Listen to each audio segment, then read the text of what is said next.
이 시대에 이 복음의 불빛이 점점 희미해져 가고 있습니다. 그래서 이 복음의 의미를 다시 한번 우리가 되새기면 좋겠다 해서 마가복음 시작했습니다. 마태, 마가 다른 복음서 있지만 마가복음이 짧아가지고 마가복음 시작했습니다.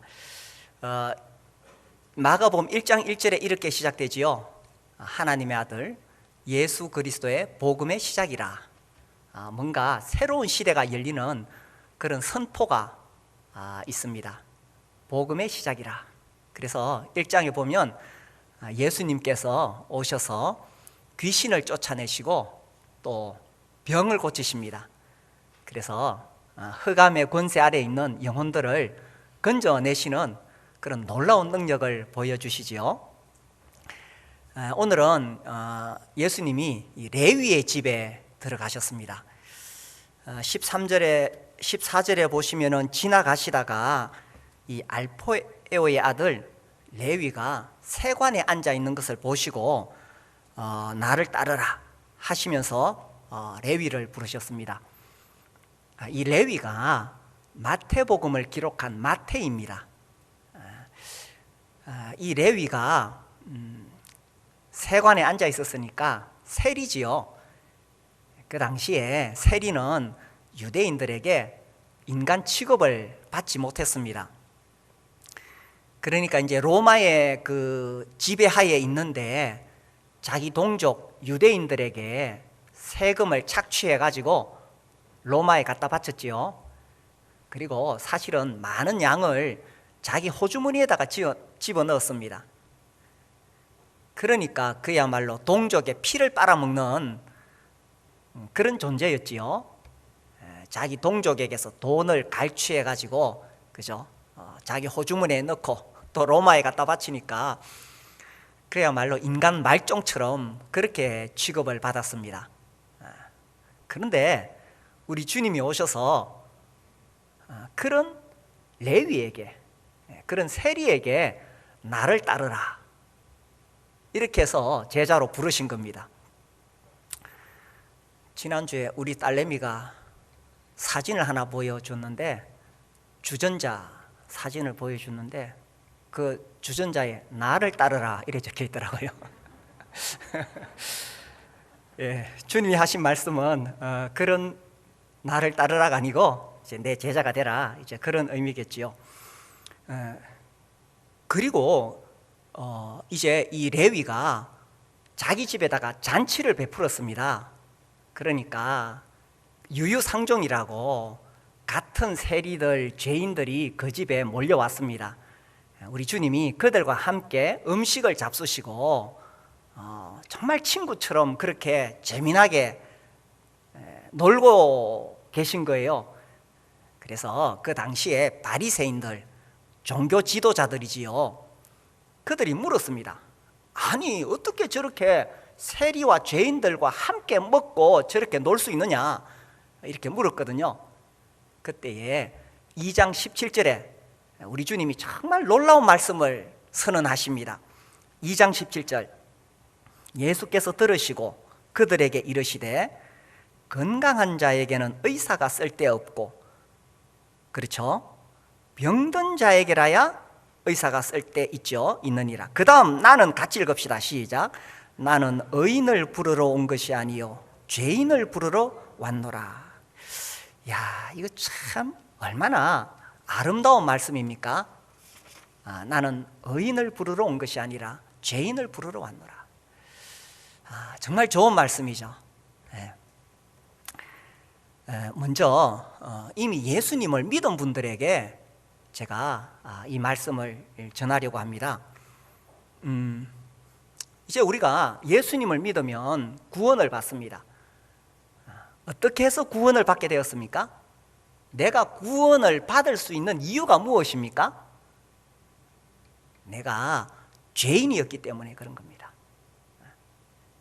죄인이 아닌 사람은 구원을 받을 수가 없습니다. 우리 주님 말씀하시기를 내가 의인을 부르러 온 것이 아니요 죄인을 부르러 왔다고 하셨는데, 사실 이 세상에 의인은 없지요. 로마서 3장 10절에 보면 의인은 없나니 하나도 없으며, 아니 우리가 볼 때 저 사람은 참 의로운데요? 제가 존경하는 이순신 장군. 그런데 아무리 훌륭한 사람이라도 하나님의 거룩한 기준에는 이르지 못한다는 것입니다. 그래서 의인은 없다고 하셨어요. 그런데 많은 사람들이 자기가 의인인 줄 착각하고 있습니다. 자기가 죄인이라는 사실을 모르고 있습니다. 우리 주님은 그런 사람 부르러 오시지 않았습니다. 그것이 아니라 자기가 정말 죄인인 줄 아는 사람을 부르러 오셨다는 겁니다. 우리가 구원받을 수 있었던 이유가 뭡니까? 내가 의인이 아니라서, 의인인 줄 착각하지 않고 내가 죄인인 줄 알았기 때문에 구원을 받을 수가 있었다는 것입니다. 왜냐하면 우리 주님은 죄인을 부르러 오셨기 때문에.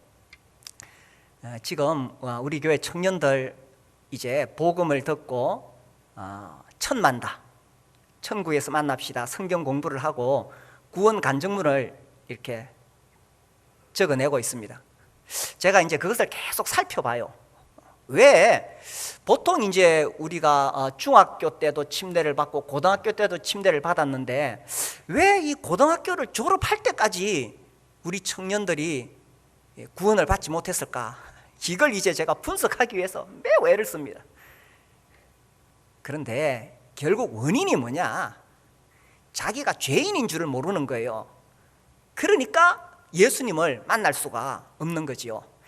이것이 우리 청년들 문제가 아니라 이 세계적인 문제입니다. 어려서부터 받는 교육이 뭐냐 하면 네가 우주의 중심이다, 네가 하고 싶은 걸 해라. 그러니까 절대 선이 없습니다. 절대적인 의는 없어요. 너한테 옳은 것이 옳은 것이다, 이런 교육을 받다 보니까 죄에 대한 개념이 없는 거예요. 그래도 이제 뭐 제가 자라던 시절은 우리나라가 그래도 유교적인 개념이 있었잖아요. 그러니까 뭐가 죄이고 뭐가 의인지 이 정도는 알았거든요. 그런데 지금 이 시대는 그렇지 않습니다. 네가 중심이다, 네가 하고 싶은 것이 옳은 것이다, 이런 교육을 받다 보니까 죄에 대한 개념이 없어요. 그러니까 구원을 못 받는 겁니다. 그런데 여기 있는 정말 다행스럽게도 예수님 믿고 구원 받으신 분들, 우리는 어떻게 해서 구원을 받았습니까? 내가 죄인이니까 구원을 받은 거죠. 그런데 이렇게 죄인인 줄 알고 구원을 받았는데 세월이 흐르면서 이 사실을 잊어버린다는 거예요. 신앙생활 하면서 이제 교회 경력이 쌓이면서 나도 모르게 내가 그 구원 받을 수밖에 없었던 죄인이라는 사실을 망각해버린다는 것입니다. 아이고, 올챙이 시절 다 잊어버려요. 자기가 잘난 줄 알아요. 그래서 자기가 의인인 줄 착각하고 살아가는 것이 문제라는 것입니다. 왜 내게서 이 놀라운 복음의 은혜가 메말라가고 있습니까? 왜 나를 구원하신 이 십자가의 은혜가, 그 놀라운 은혜가 왜 나에게서 메말라가고 내 마음은 냉랭해지고 있느냐 하는 거죠. 그것은 나도 모르게 내가 이 의인의 자리에 앉아 있다는 것입니다.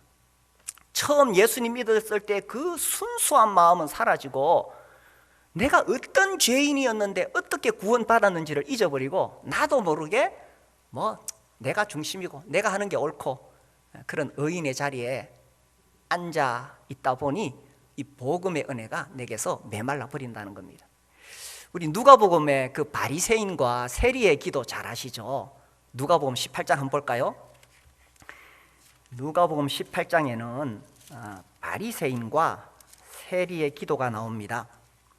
9절에 보시면 또 자기를 의롭다고 믿고 다른 사람을 멸시하는 자들에게 이 비유로 말씀하시되, 자, 이 9절 보세요.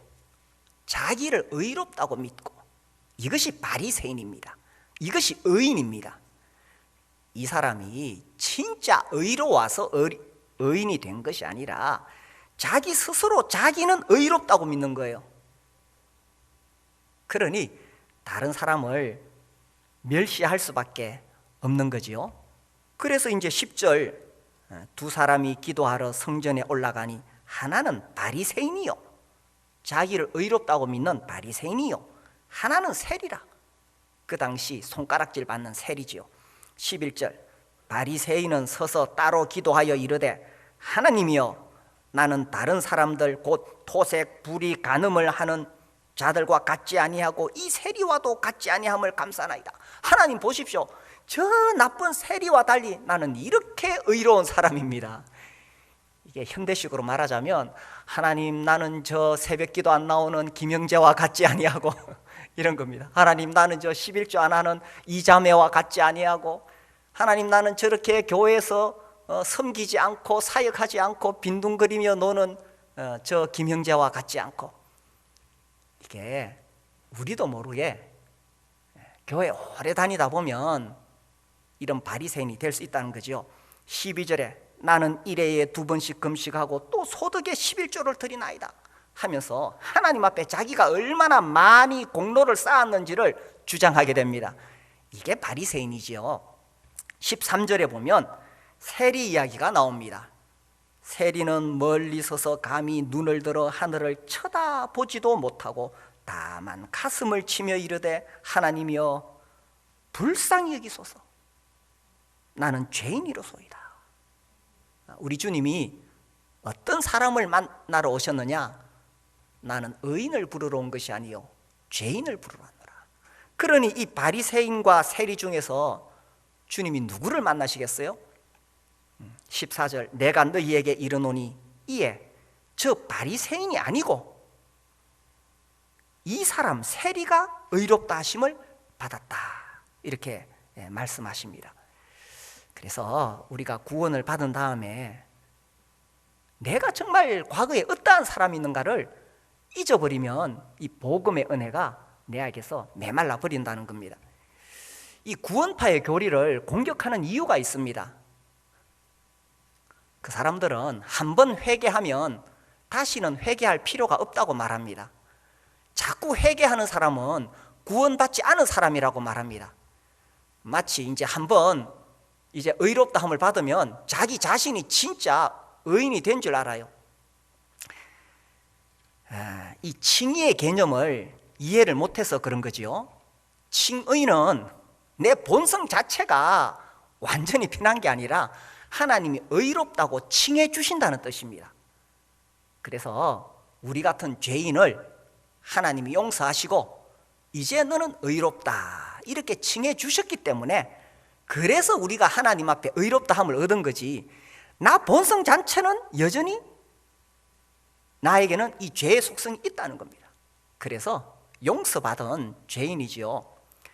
그런데 이 사실을 망각하게 될 때에 우리는 자꾸 높은 자리에 올라가 가지고 아까 그 바리새인 자기를 의롭다고 믿고 다른 사람을 멸시하게 되는, 우리도 모르게 그런 자리에 앉을 수 있다는 겁니다.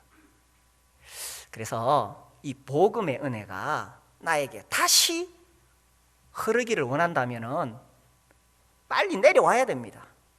이 의인의 높은 자리에서 다른 사람 멸시하는 그런 자리에서 빨리 내려와야 된다는 거지요. 이 의인, 스스로 의롭다고 생각하는 사람은 자기는 잘못한 게 없다고 생각합니다. 그러니까 늘 상처받은 것밖에 없어요, 그죠? 상처받았다고. 자기 잘못은 항상 합리화하고 변명합니다. 그러니까 다른 사람이 잘못했어. 부부싸움 하는 이유가 그거죠, 그죠? 나는 잘못한 거 하나도 없어요. 남편이 잘못했고 아내가 잘못했고, 그러니까 부부싸움 하는 겁니다. 아이고, 그런데 저도 좀 살아보니까요, 이 살아온 인생을 뒤돌아보니까 참 죄밖에 없습니다. 그런 찬송도 있죠, 그죠? 뒤돌아보면 죄밖에 없습니다. 그래서 아내한테 미안하고 또 자식들한테도 미안하고 또 성도들한테도 미안하고, 참 후회스러운 것이 너무 많습니다. 죄 많은 인생이지요. 그래, 내 생각이 옳다고, 내 생각이 옳았기 때문에 다른 사람 생각은 틀렸다고 생각했어요. 그래서 내 고집, 내가 옳으니까 내 성질대로 그렇게 살아온 거, 그게 다 죄잖아요, 그죠? 그런데 가끔씩 나도 모르게 이 의인의 자리에 앉아 있는 거 보면 올챙이 시절을 잊어버린 거죠. 우리가 이제 시편 150일 여행을 하는데 지난주에 시편 25편을 읽었습니다. 이제 거기 다윗의 시가 나오죠. 다윗이 이런 고백을 합니다. 여호와여, 내 젊은 시절의 죄와 허물을 기억하지 마시고. 다윗이 젊은 시절에 무슨 큰 죄를 지었어요? 제가 생각할 때에 이제 다윗이 나이 들어서 젊은 날을 이렇게 돌아보는 거예요. 젊을 때는 다 혈기왕성하잖아요. 그러니까 자기 하고 싶은 대로 막 밀고 나가잖아요. 그게 옳은 줄 아니까. 그런데 나이 들어 뒤돌아보니까 아이고, 참 내가 젊은 날에 내가 옳다고 밀어붙여서 얼마나 많은 사람들이 나 때문에 상처를 받았을까. 이게 이제 부끄럽고 미안한 거죠. 그래서 여호와여, 내 젊은 시절의 죄와 허물을 기억하지 마시고. 그래서 우리가 구원을 받았지만 여전히 복음의 은혜가 지금도 필요하다는 것입니다. 나에게는 늘 십자가의 은혜가 필요하다는 거죠. 그래서 다른 사람 지적질 할 거 없습니다. 내게 이 십자가의 은혜가 필요합니다. 우리가 처음에 예수님 믿을 때 정말 이 벌레만도 못한 내가 용서받을 수 있나요? 이런 찬송을 불렀습니다. 벌레만도 못한 내가 용서받을 수 있나요? 이렇게 불렀는데, 그래서 주님이 나를 만나 주셨잖아요. 그래서 우리에게 이 복음의 은혜가 다시 흐르려면 내가 어떤 자였는지를 기억할 필요가 있습니다. 인간은 정말 이기적이고 자기중심적이죠. 이런 죄인을 구원하는 것이 바로 복음입니다. 복음이 뭐냐? 나는 의인을 부르러 온 것이 아니요 죄인을 부르러 왔노라. 이런 죄인을 구원하는 것이 복음이라는 겁니다. 우리 가운데 아직까지 주님을 믿지 않는 분이 계신다면 이 시간에 그분들을 위해서 제가 말씀드리고 싶습니다. 우리 인간이요, 정말 얼마나 자기중심적인지 모릅니다. 우리 본성 속에는요, 내 이익을 위해서라면 다른 사람 눈에 피눈물을 흘려도 이게 우리 인간이잖아요. 여기 우리가 레위 이야기를 읽었는데 레위가 바로 그런 놈입니다. 사실은 나도 그렇고 그죠. 이 레위는 당시에 이웃 사람들에게 정말 인간 말종으로 손가락질 받던 사람이었습니다. 그런데 복음은 바로 이런 사람을 위해서 있다는 것입니다. 우리 주님은 의인을 부르러 온 것이 아니요 죄인을 부르러 오셨기 때문입니다. 레위가 구원받을 수 있었던 이유, 레위가 예수님 만날 수 있었던 이유는 분명합니다. 레위는 자기가 죄인이라는 사실을 철저하게 알고 있었습니다. 그런데 사실 레위도요, 인간이 그런 게 있어요. 자기가 아무리 죄인이지만 이거를 딱 포장을 합니다. 딱 포장을 해가지고 아이고 뭐 먹고 살려면 뭐 어쩔 수 있나. 그리고 뭐 이 상황에서 나도 뭐 로마의 그 앞잡이 노릇을 뭐 내가 안 하면 누가 하겠어. 레위도 나름대로 자기를 합리화시키는 그런 생각도 있었을 거예요. 그러니까 살아가지. 맨날 자기가 죄인이라 하면 어떻게 살겠어요? 그렇지만 인간에게는 양심이 있잖아요. 이 레위의 양심 깊은 곳에는 이건 내가 하는 짓이 사람이 할 짓이 아니야. 어떻게 동족의 피를 빨아먹는 내가 이런 짓을 할 수 있을까? 레위에게도 양심이 있었기 때문에 늘 이런 무거운 가책이 있었을 것입니다. 그러다가 주님이 나를 따르라 했을 때에 주님을 따라갈 수가 있다는 거죠. 그래서 자기가 죄인이라는 사실을 아는 사람에게 복음이 되는 거예요. 탈모제가 개발되었다. 한번 바르면 막 시커먼 머리카락이 솟아. 탈모제가 개발되었다는 소식이 기쁜 소식이 되겠습니까?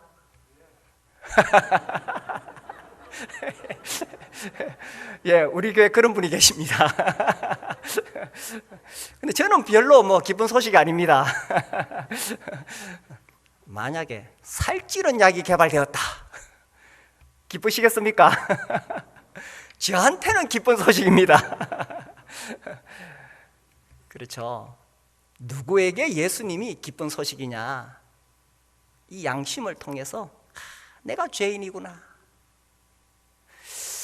이렇게 사는 게 인생이 아닌데 뭔가 진리가 있을 것 같은데, 그래서 자기가 죄인인 것을 깨달은 사람에게 예수님이 복음이 되는 거죠. 인간의 가장 근본적인 문제가 뭐냐?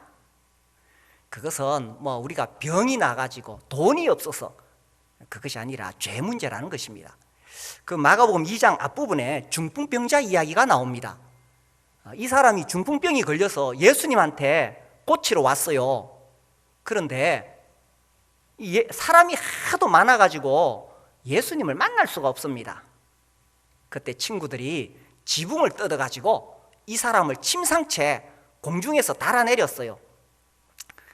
우리나라처럼 기와로 만든 지붕이 아니고 이 시대의 지붕은 이렇게 서로 이렇게 엮어놨기 때문에 쉽게 뜯을 수가 있습니다. 그래서 중풍병 고치려고 침상째 이렇게 달아내렸거든요.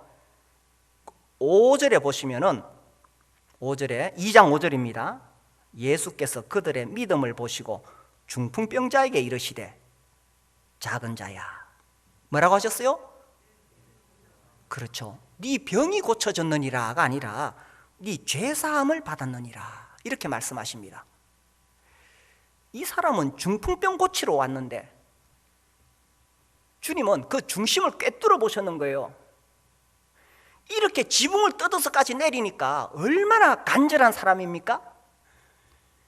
주님이 그들의 믿음을 보시고 단지 중풍병이 아니라 이 사람의 가장 근본적인 문제를 터치하셨는 거예요. 이 사람이 불행한 인생을 사는 것은 단순히 중풍병이 아니었다는 겁니다. 돈이 없어서가 아니었다는 겁니다. 직장이 없어서가 아니었다는 겁니다. 인간의 불행의 근원은 죄입니다. 죄가 뭐냐? 하나님과 내가 단절하게 하는 것이죠. 하나님을 떠나 있는 인생, 그게 죄입니다. 저는요, 살아갈수록 또 신앙생활 할수록 여기에 정말 동의합니다. 사람이 아무리 세상적으로 많은 것을 가진다 해도 이 마음에 말할 수 없는 공허감이 있습니다. 이건 세상의 어떤 것으로도 채워지지 않아요. 그죠? 제가 세상에 그런 것을 다 가져보지는 않았지만 우리가 보잖아요. 야, 재벌 아들. 그 사람들이 왜 목숨을 끊어요? 그리고 그 유명한 연예인들, 사람들로부터 말할 수 없는 인기와 관심, 돈을 가지고 있는 그 사람들이 왜 스스로 세상을 떠납니까? 채워지지 않는 뭔가가 있다는 것입니다. 그곳에는 하나님이 오셔야만 가능합니다. 하나님과의 관계가 단절된 상태에서는 그 어떤 것으로도 채워지지 않는 공허함이 있다는 거예요. 그게 죄죠, 죄. 죄가 하나님과 우리 사이를 가로막고 있습니다. 그래서 주님이 그 중심을 꿰뚫어 보시고 무엇보다 이 사람에게 필요한 것은 이 죄 문제를 해결하는 것이다. 복음이 뭡니까?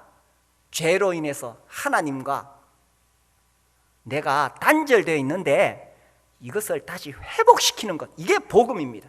그렇게 하기 위해서 주님이 뭐라고 말씀하셨느냐? 5절에 네 죄사함을 받았느니라.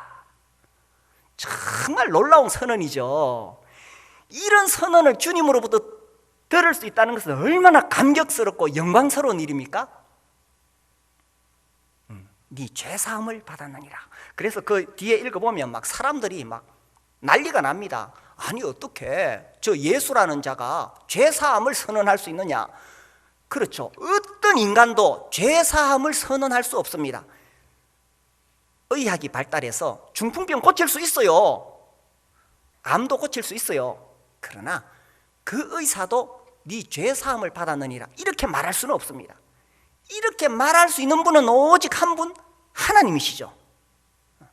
우리 주님은 하나님이시고 하나님의 아들이시기 때문에 이런 선언을 할 수가 있었다는 것입니다.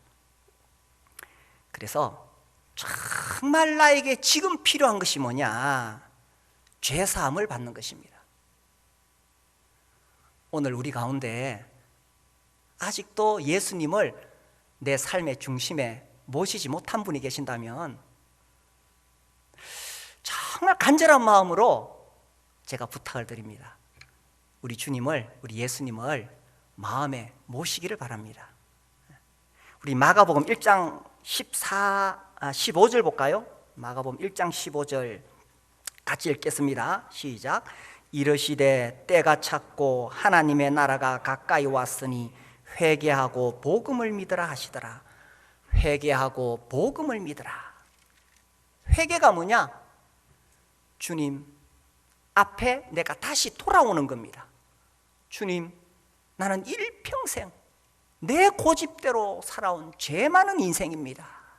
이렇게 돌아오는 거, 이게 회개입니다. 복음을 믿으라. 이 복음이 뭡니까? 주 예수 그리스도 하나님의 아들이죠. 주님, 내가 이제 예수님을 내가 영접하겠습니다. 예수님 모셔드리겠습니다. 그럴 때에 이 마가복음 2장 5절의 선언이 나에게도 이루어지는 거예요. 그죠? 작은 자야, 네 죄사함을 받았느니라. 우리 주님은 십자가에서 우리 죄를 갚아주시기 위해서 피 흘려 죽으셨습니다. 그렇기 때문에 내가 예수님을 모셔드리면 우리도 이런 선언을 들을 수 있습니다. 네 죄사함을 받았느니라. 그래서 이 자리에 계신 모든 분들이 이 복음의 은혜가 흐르는 그런 사람이 될 수 있게 되기를 바랍니다. 예수님은, 우리 주님은 의인을 부르러 오시지 않았습니다. 죄인을 부르러 오셨습니다. 아직도 내가 의롭다고 믿는 사람은 절대로 주님을 만날 수도 없고 복음의 은혜를 입을 수도 없습니다. 그러나 뒤돌아보니 참 지은 게 죄밖에 없네. 자기가 죄인인 줄 아는 사람에게는 이 복음의 은혜가 흐르게 될 것입니다. 우리 주님은 죄인을 부르러 오셨죠. 그래서 주님은 죄인들이 모여있는 그곳에 갔습니다. 2장 15절 보세요. 그의 집에 앉아 잡수실 때에 많은 세리와 죄인들이 예수와 그의 제자들과 함께 앉았으니 이는 그러한 사람들이 많이 있어 예수를 따름이라. 그러한 사람들이 많이 있어 예수를 따랐습니다. 그러한 사람들이 누굽니까? 세리와 죄인들이죠. 항상 이 성경에 보면 세리와 죄인 이렇게 하나로 묶어서 이렇게 나옵니다. 그러한 사람들이 왜 많이 있어서 예수님을 따랐을까요? 다른 사람들은 자기를 맞이해 주지 않았습니다. 배척했습니다. 멀리했습니다. 비난했습니다. 손가락질했죠. 그러나 우리 주님은 그들을 맞이하셨습니다. 그들을 받아들였습니다. 그래서 이 세리와 죄인들이 자기들이 수용되는 느낌이 오니까 우리 주님을 따랐던 겁니다. 이것이 여기 나오는 바리새인과 다른 거예요. 이 16절에 바리새인 서기관들, 다른 곳에 또 바리새인이라고 나옵니다. 이 바리새인들은 예수님 제자들에게 묻습니다. 어찌하여 세리 및 죄인들과 함께 먹는가? 이 바리새인들은 죄인들을 멀리했습니다. 세리들과 가까이 하려고 하지 않았습니다. 왜? 그들은 의인들이니까. 의인이라서 의인인 것이 아니고 자기를 의롭다고 믿으니까 이런 죄인들을 멀리했습니다. 아이고, 그런 불효하고 어울리고 싶지 않았는 거예요. 그런 불효하고 어울리면 나도 똑같이 취급받잖아요. 좀 더 우리는 고상한 사람, 사회적으로 존경받는 사람, 그런 사람하고 어울리고 싶습니다. 아이고, 그런 사람 만나면 막 사진 찍자고, 그죠? 세상에서 손가락질 받고 천한 사람들하고 어울리고 싶지 않습니다. 나도 그런 부류로 취급받을까 봐. 그런데 우리 주님은 그렇게 하시지 않으셨죠? 제가 어떤 목사님 이야기를 들었는데, 이분이 어떤 그 낯선 도시에 가서 이렇게 식당에 들어갔어요. 이제 새벽에 일찍, 그러니까 뭐 그 시간에 문을 연 식당이 없잖아요. 거기 가서 이제 주문하고 기다리는데 막 여자들이 막 들어와요. 여자들이. 근데 그 사람들 하는 이야기를 가만히 들어보니까 거리의 여자들이라. 밤을 그렇게 새고 이제 새벽에 이렇게 오는 거예요. 이 목사님 순간적으로 이 잘못 들어왔다. 지금 뭐 주문을 취소하고 나갈 수도 없고 잘못 들어왔다. 저도 그 자리에 있었으면 그랬을 것 같아요. 그죠? 아이고, 막 얼마나 어색하고 막 불편하고 그러겠어요. 그때 떠오른 말씀이 이 말씀이죠. 나는 의인을 부르러 온 것이 아니요 죄인을 부르러 왔노라. 사실 우리는 다 죄인들과 어울리고 싶어 하지 않습니다. 좀 더 수준 높은 사람들하고 어울리고 싶지요. 그런데 주님은 죄인을 부르러 오셨습니다. 이것이 우리에게 복음이잖아요. 나 같은 죄인을 부르러 오신 겁니다. 이것이 우리에게 복음이잖아요. 이 똑같은 장면이 마태복음에 나오는데 이렇게 되어 있습니다. 마태복음 9장을 볼까요? 마태복음 9장에 주님이 이런 말씀을 하십니다. 왜 저 죄인들과 어울리느냐 했을 때 9장 13절 이렇게 말씀하셨어요. 너희는 가서 내가 긍휼을 원하고 제사를 원하지 아니하노라 하신 뜻이 무엇인지 배우라. 나이는 의인을 부르러 온 것이 아니요 죄인을 부르러 왔노라. 여기는 조금 더 보태셨죠? 내가 긍휼을 원하고 제사를 원하지 아니요. 긍휼, 불쌍히 여기는 마음을 원하지 제사를 원하지 않는다. 이 바리새인들은 하나님께 제사, 예배는 잘 드렸어요. 얼마나 정성을 다해서 하나님께 예배 드렸겠어요. 바리새인이니까. 그런데 그 죄인들을 향한 긍휼, 불쌍히 여기는 마음은 없었다는 겁니다. 자기들끼리 모여가지고는 좋아요. 자기들끼리 모여가지고는 예배 드리고 막 서로 교제하고 좋았는데 이 죄인들을 향해서는 아예 관심조차 없었다는 겁니다. 아예 관심조차 없었다는 겁니다. 그 사람들한테 괜히 가까이 갔다가 물들까봐, 그런 취급받을까봐. 그래서 주님 말씀하시죠. 나는 긍휼을 원하지 제사를 원하지 않는다. 그렇다고 뭐 예배 드리지 말라는 뜻은 아니겠죠. 교회는 무엇이냐 하는 것입니다. 구원받은 우리끼리 모여서 하나님께 예배 잘 드리고 우리끼리 모여서 서로 차 마시면서 고상한 이야기를 하는 그런 것이 교회냐 하는 것이죠. 우리 지금 코로나 때문에 뭐 이렇게 목장이 잘 안 되기도 하지만 또 여전히 잘 모이는 목장도 많이 있습니다. 목장 모이면 참 좋죠. 예수 믿는 우리 구원받은 형제 자매들이 밥을 먹고 삶을 나누니까 얼마나 좋습니까? 그러나 우리가 잃어버린 영혼에 대해서 관심이 없다면 주님이 나는 긍휼을 원하지 제사를 원하지 않는다 이렇게 말씀하실 것 같아요. 그리고 이 목장에 누구를 초청할 것이냐, 제가 늘 말씀드리죠. 그 사람이 우리 목장에 오면 참 도움이 되겠다, 이런 사람 초청하지 말고 목장의 도움을 필요로 하는 사람을 초청하라는 겁니다. 뭐 그 사람 잘 살고 있어요. 의인은 예수님한테 관심 없습니다. 그러나 정말 어려움에 있고 누군가의 도움이 필요한 사람, 그런 사람은 예수님을 필요로 하니까요. 그래서 복음이 뭐냐? 복음에는 정말 잃어버린 영혼을 향한 눈물이 있다는 것입니다. 왜? 주님은 말씀하셨죠. 나는 의인을 부르러 온 것이 아니요 죄인을 부르러 온. 그래서 99마리 양들을 버려두고 잃어버린 한 마리 양을 찾기 위해서 떠나간 목자 이야기를 우리 주님이 하셨습니다. 교회의 존재 목적이 뭐냐? 그렇죠. 영혼 구원하여 제자 삼는 거잖아요. 이제 우리 교회가 이제 22년 이렇게 되어 가면서 매우 안정이 되었습니다.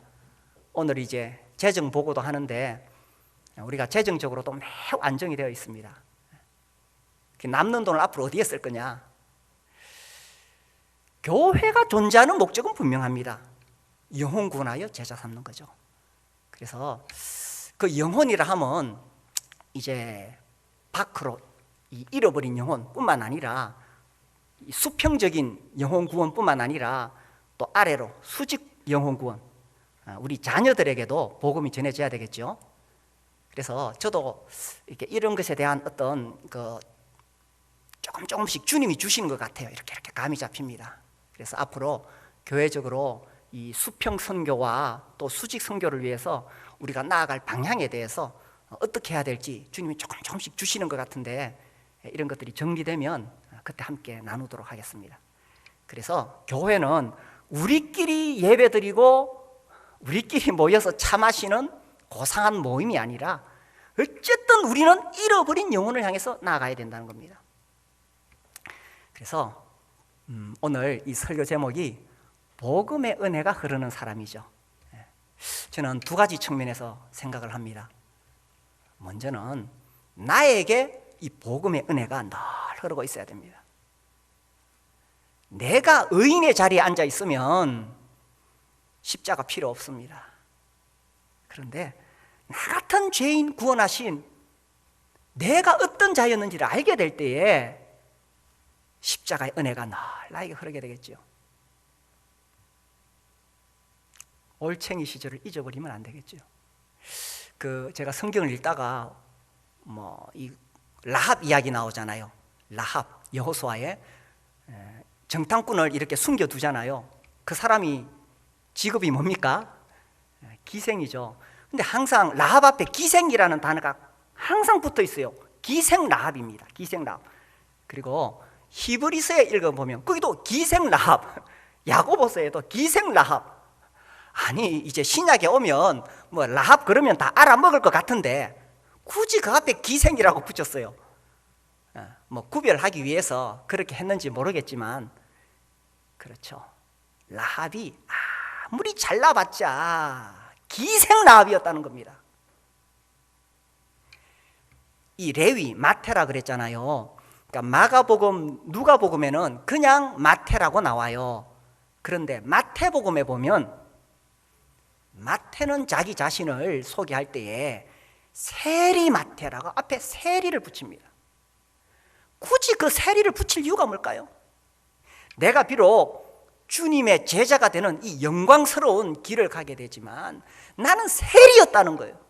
그렇게 사람들이 손가락질하고 침뱉고 저주하던 내가 바로 그 세리였다는 겁니다. 그래서 정말 벌레만도 못한 나를 용서해 주시고 구원하신 이 사실을 잊지 않을 때에 먼저 내게서 이 복음의 은혜가 흐르게 된다는 것입니다. 그리고요, 나에게만 머물 것이 아니라 이 복음의 은혜가 나를 통해서 흘러나가야 되잖아요. 주님이 왜 마태 같은 사람을 부르셨을까? 아니 왜 마태 같은 놈을 부르셨을까? 그죠? 50데나리온 빚진 자와 500데나리온 빚진 자의 이야기를 해주셨습니다. 둘 다 똑같이 탕감함을 받았을 때에 누가 더 감사하겠느냐? 50데나리온 빚진 자보다는 500데나리온 탕감받은 사람이 더 고맙고 감사하겠지요. 그래서 이 마태의 마음속에는 나 같은 세리를 불러주신 그 주님에 대한 감사와 감격이 넘쳤고, 그래서 우리가 오늘 읽은 본문에 사람들 불러 모아가지고 막 자기 집에서 잔치를 하잖아요. 우리 주님으로부터 어떤 큰 죄사함을 받았는가, 이것을 아는 사람이 복음을 전할 수밖에 없다는 것입니다.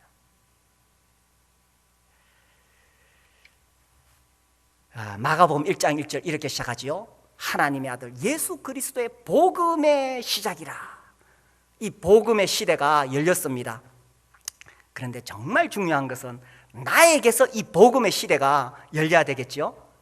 우리가 예수님을 영접하는 순간 이 복음의 시대가 나에게도 열렸습니다.